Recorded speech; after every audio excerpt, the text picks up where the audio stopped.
जय गुरुदेव, जय हो बाबा नीम करोली महाराज की। साथियों नमस्कार, स्वागत है आप सभी का आपके अपने YouTube चैनल पर। आज हम बात करेंगे बाबा की चेतावनियों की, क्योंकि बाबा अपने भक्तों को पहले ही चेतावनी दे दिया करते थे कि आपके साथ ये घटना हो सकती है, आप सावधान रहें।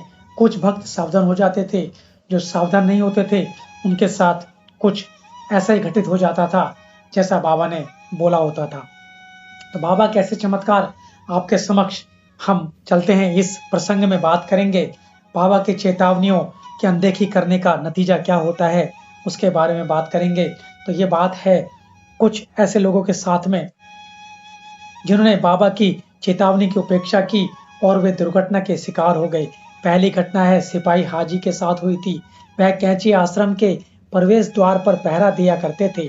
अन्य दिनों की तरह ड्यूटी पर जाने से के पहले एक दिन बाबा के दर्शन करने आया। बाबा हंसते हुए बोले, हाजी आज का दिन खराब है, अपनी ड्यूटी छोड़कर कहीं मत जाना। हाजी बाबा को नमन कर अपने काम पर चला गया।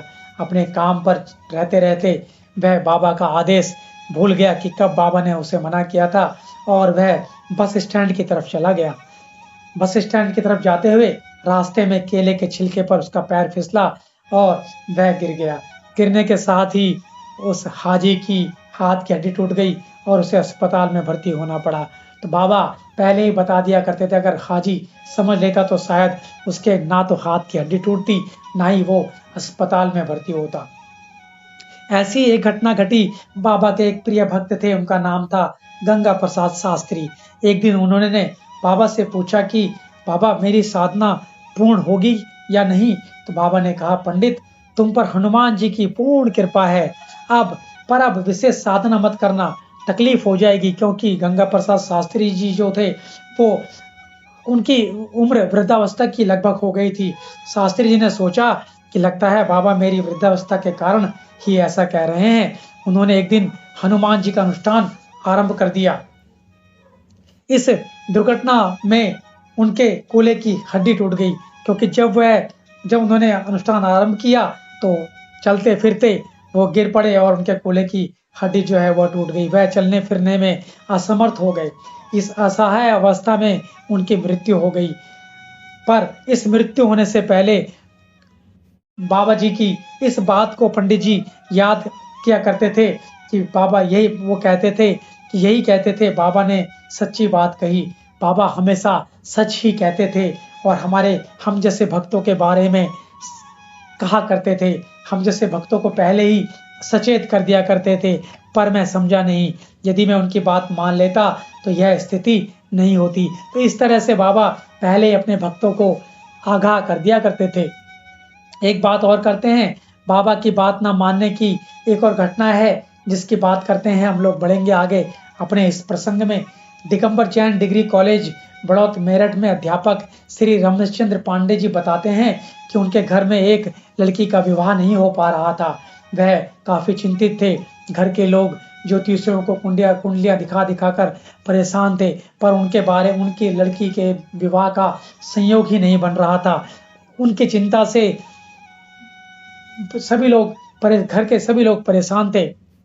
और जब उन्होंने ज्योतिषियों को कुंडली दिखाई तो ज्योतिषियों का कहना था कि इस लड़की का विवाह का योग 32वें साल में है, इस वर्ष में उसकी लड़की का विवाह हो जाएगा। और ऐसा ही हुआ और लड़की का विवाह की तैयारियां चलने लगी।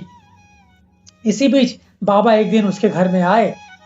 उसके घर यानी कि दिगंबर जैन जी के घर में आए, रमेशचंद्र पांडे जी के घर में आए और सभी लोगों ने एक एक करके बाबा के चरण स्पर्श किया। किंतु जब वह चरण स्पर्श यानी कि लड़की जब चरण स्पर्श करने लगी तो महाराज जी ने कहा, तू अपना विवाह मत करना। सभी लोग इस बात को सुनकर अचंभे में पड़ गए। बाबा के चले जाने के बाद लोगों ने उनकी बातों को गंभीरता से नहीं लिया। जैसे ही विवाह का समय नजदीक आने लगा, विवाह पूरी तरह से संपन्न हुआ। और होता क्या है, विवाह संपन्न होने के 5 महीने के बाद ही वह लड़की विधवा हो जाती है। तो बाबा ने अगर कुछ कहा है तो उस बात को हम लोगों को, अगर आपको बाबा का कभी ऐसा आशीर्वाद मिले तो ध्यान रखें, उनकी कृपा, उनके वचनों का हमेशा सम्मान करें और बोलिए जय हो नीप करोड़ी महाराज की, जय हो गुरुदेव, जय हो उत्तराखंड, जय हो जय हो जय हो। आशा करते हैं आज का ये प्रसंग आपको अत्यंत ही पसंद आया होगा और आपने वीडियो को लाइक कर दिया होगा, नहीं किया है तो कर दीजिए।